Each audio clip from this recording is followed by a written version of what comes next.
Fundamental rights और duties क्या होती हैं।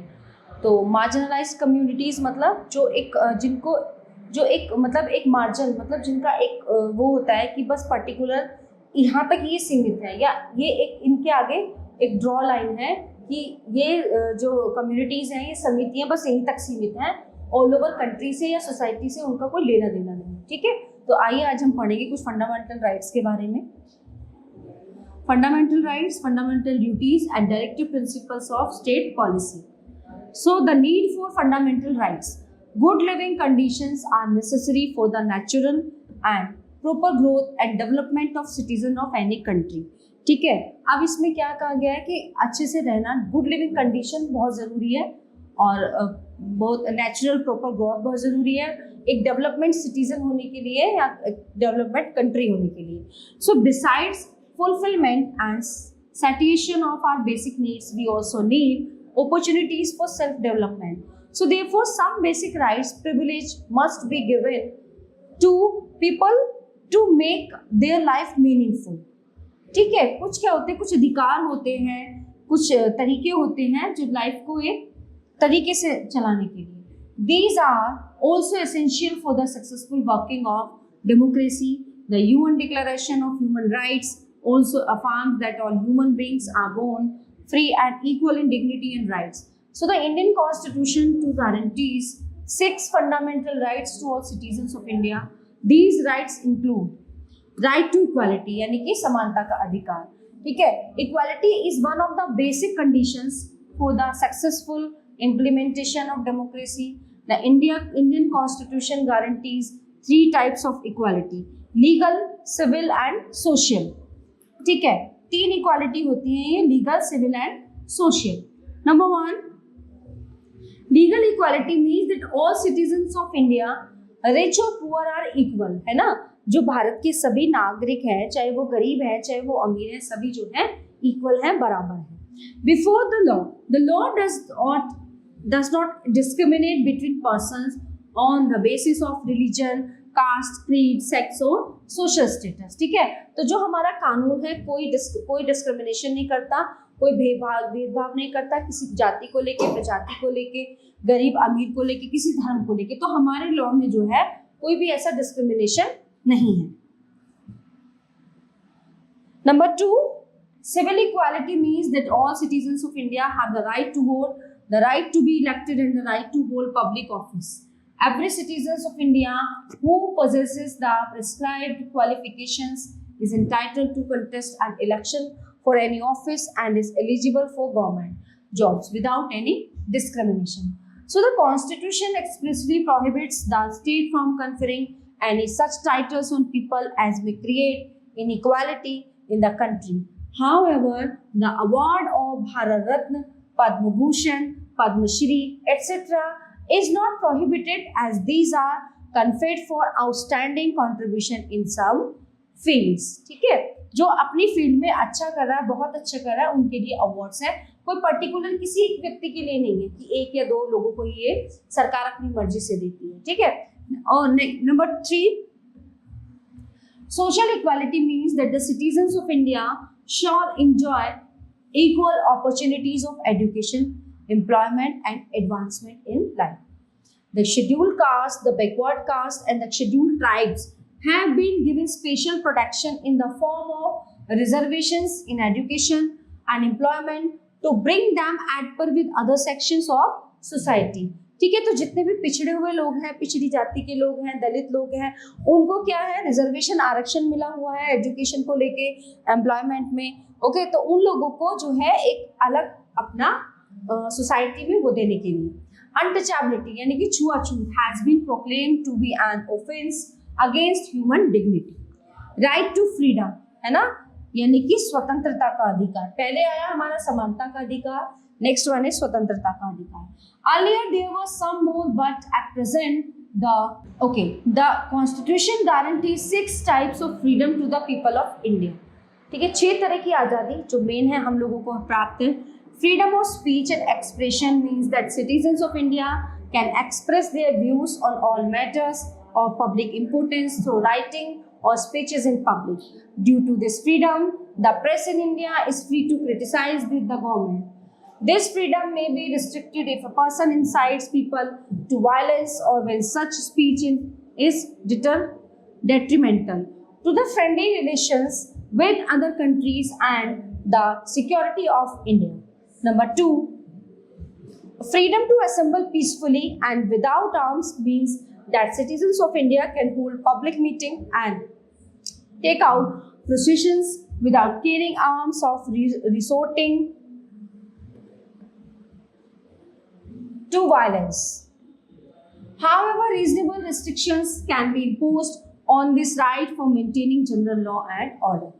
Number 3, freedom to form associations and unions means that the citizens of India can form various associations to safeguard their specific interests. The workers can organize labor unions or trade unions for the protection of their interests. Freedom to reside or settle in any part of India means that the citizens of India can settle in any part of India for business or service. However, in the interest of the general public, the state may impose certain restrictions. Fifth, freedom to move freely throughout the territory of India provides that the citizens of India are free to move freely throughout the country for business, service, for recreation. Freedom to practice any profession and carry on any occupation, trade or business means that the citizens are free to adopt any profession, trade or business unless it is unlawful. So the government can, however, impose a reasonable restriction on this right by laying down certain minimum qualifications for a specific profession or technical occupation.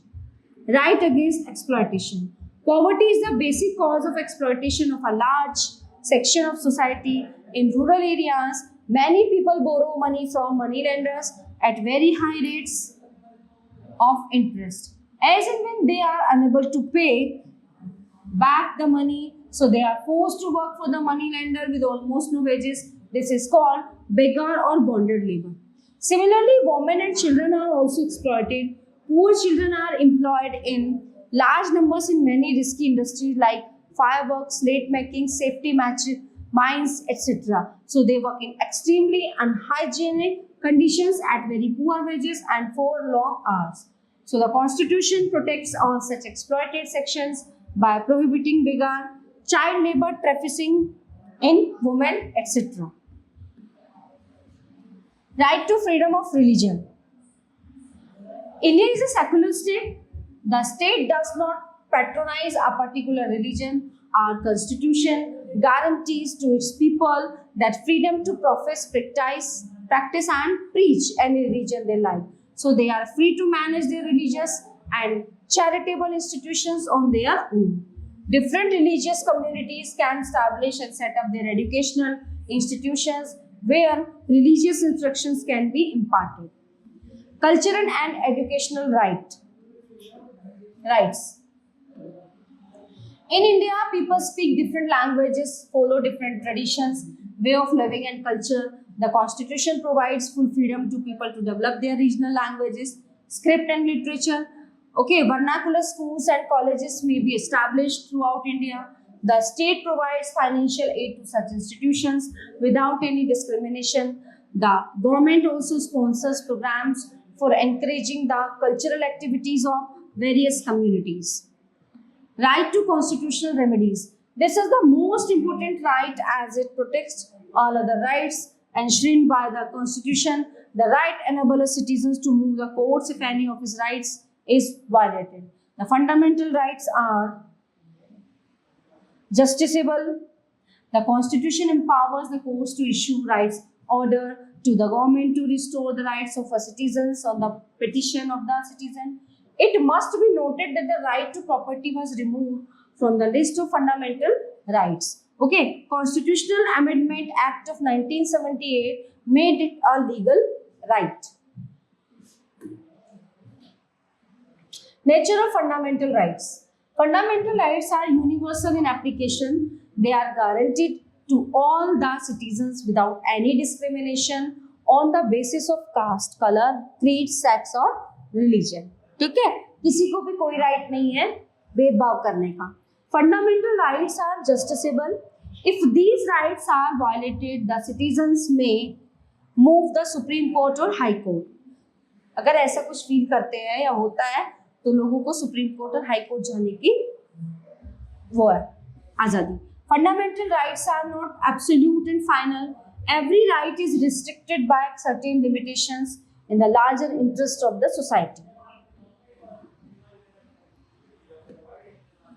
Some of the rights, like the right to freedom, may be suspended temporarily during the time of emergency, danger of war, or internal disturbances. There are certain laws which limit some of these rights in public interest. The Maintenance of Internal Security Act, Defense of India Rules, National Security Act, Preventive Detention Act, etc. exist in order to safeguard the interests of the nation and abridge these rights to a great extent.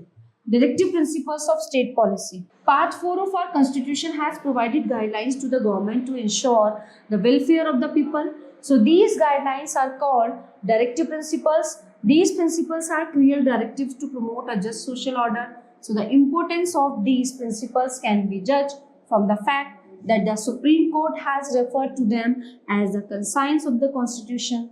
It is essential that the government follows these principles in administrative and legislative lawmaking matters. Although these principles are considered primary in governance, they cannot be forced in any court of law. Fundamental duties. Rights and duties go hand in hand. Our democratic system cannot be successful unless there is a balance between the rights and the duties of citizens. So the government is the custodian of the rights of the citizens. On the other hand, the citizens must perform their duties. So the original Constitution of India did not include the fundamental duties of the citizens. These were added to the Constitution by the 42nd Amendment in 1976. The Constitution lays down 10 fundamental duties as follows. Number 1, the citizen of India should respect the Constitution, its ideals and institutions, the national flag and the national anthem. People should cherish and follow the noble ideals which inspired our national struggle for freedom. All citizens must uphold and protect the sovereignty, unity and integrity of India. Citizens are expected to defend the country and render national service at the time of need. It is the noble duty of all citizens to promote harmony and a spirit of brotherhood among us, all the people of India. It is the duty of every citizen to value and preserve the rich heritage of our composite culture. Citizens should protect and improve the natural environment, including forests, lakes, rivers, and wildlife, and have compassion for all living creatures. All citizens should develop scientific temper, humanism, and spirit of inquiry and reform. All citizens should safeguard public property and avoid violence as a political weapon. They should strive towards excellence in all spheres of individual and collective activity so that the nation constantly rises to higher levels of endeavor and achievement. Number 11. Who is a parent or guardian to provide opportunities for education to his child? Okay, child, or is the case may be born between the age of 6 and 14 years. Fundamental duties have been incorporated in the Constitution to make the citizens patriotic and to promote the idea of harmony and to strengthen the nation. Efforts made for the marginalized communities to realize their rights. Marginalized communities होती हैं जो ऐसी प्रजातियां कुछ सीमित होती हैं, वो जैसे आदिवासी होते हैं ना, इस तरह से. The Constitution and the government, as directed by the former, have made sincere efforts for the welfare of the marginalized communities. Example, the scheduled castes, है ना, जो आदिवासी होते हैं, the scheduled tribes and other backward castes to realize their rights, यानी कि जो दलित होते हैं वो. Constitutional provisions. Number 1, Article 15(1) provides that there will be no discrimination on the basis of creed, race, sex, caste or birthplace. But if any special provision is made for the backward classes, including the scheduled caste and the scheduled tribes, it will not be considered discrimination. Article 17 of the Constitution has banned the practice of untouchability. Now it is a punishable offence. According to Article 25(2)(b), all the religious institutions will remain open for the Hindu caste and classes. Number 4. According to Article 29(2), admission to any educational institution of the government or government-aided institution cannot be denied to any citizen of India on the basis of creed, caste, race or language. According to Article 335, full consideration will be kept for the service and posts of the scheduled caste and scheduled tribes in the central and state government office. According to Article 338, the President of India will appoint a special officer who will inquire and report to the President about the implementation of the safeguards guaranteed by the Constitution for the scheduled caste and tribes. Number 7. According to the Article 339, a commission will be instituted for inquiry and report to the President about the administration of scheduled areas and the welfare of the scheduled tribes. Article 46 of the Directive Principles of State Policy provides that the state will protect and develop the educational and economic interest of the weaker sections, especially scheduled caste and scheduled tribes, and will protect them from social injustice and exploitation. Number 9. Article 330 and 332 give the right of reservation, means araction of seats to the scheduled caste and scheduled tribes in the Lok Sabha and the state assemblies according to the proportion of their population to the total population in a state. Measures taken by the government for the welfare of the marginalized. In 1955, the Untouchability Abolition Act was framed. Anyone practicing untouchability in any form was to be punished by law. The Protection of Civil Rights Act 1976 and the Prevention of Atrocities Act 1990 were framed to provide punishment for acts of untouchability and atrocities.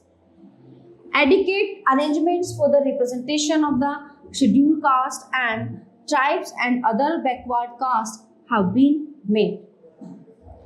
The central and state government reserve seats for the scheduled caste, scheduled tribes and other backward castes in their services. Besides these classes have been given many other facilities and exemptions, example, lower age relaxation of qualification, experience, etc. Special facilities for imparting education have been given to the marginalized communities. These include one, coaching of competitive examinations for which funds are to be arranged by the center and states. Number 2, scholarship from class 6 to 10 by the state government. Third, textbook, book grants, loans, etc. Arrangements for hostels for SC, STs and girls. Vocational training in tribal areas. Number 5, separate welfare departments have been set up in different state and union territories to protect and promote their interests. Okay, so these all of the topics are covered in this chapter. I hope you all are very well understand this. So we will meet you the next class. Thank you and have a nice day.